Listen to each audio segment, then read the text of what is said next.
Il faut s'armer de viande de kangourou pour faire sortir le diable de Tasmanie de sa cachette. Plus qu'un animal, un symbole, ici en Australie. Mais l'espèce est en danger. En 15 ans, un cancer très contagieux a décimé près de 90% de la population en Tasmanie. Dans ce refuge, une centaine de spécimens sains sont élevés pour combattre cette extinction. L'objectif dans quelques années, atteindre une population de 350 à 1 millier de diables. Voici Scooter, il a 14 mois. Il ne sera pas relâché en Tasmanie. Ce sont ses arrière-petits-enfants qui seront relâchés dans la nature.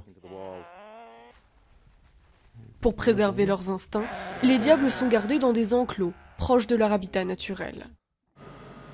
L'animal a une espérance de vie d'environ 7 ans.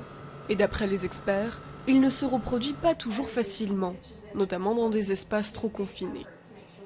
En règle générale, nous n'atteignons pas nos objectifs. Sur un an, peut-être que 40 à 50% de nos femelles auront des petits, alors que 95% se sont accouplés avec des mâles, mais toutes ne parviennent pas à se reproduire.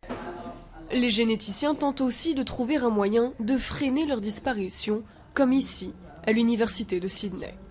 Principal sujet d'étude, le cancer et ses effets dévastateurs qui entraînent la mort en 3 à 6 mois. Le manque de diversité génétique de la population des diables et leur faible système immunitaire pourraient expliquer la propagation de la maladie.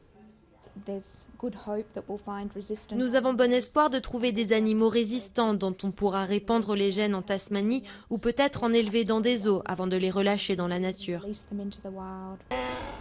Ce célèbre cri s'entendait autrefois à travers toute l'Australie. Aujourd'hui, le diable ne se trouve plus que sur l'île de Tasmanie, qui en compte encore plusieurs dizaines de milliers. Mais d'ici quelques années, l'espèce pourrait s'éteindre définitivement.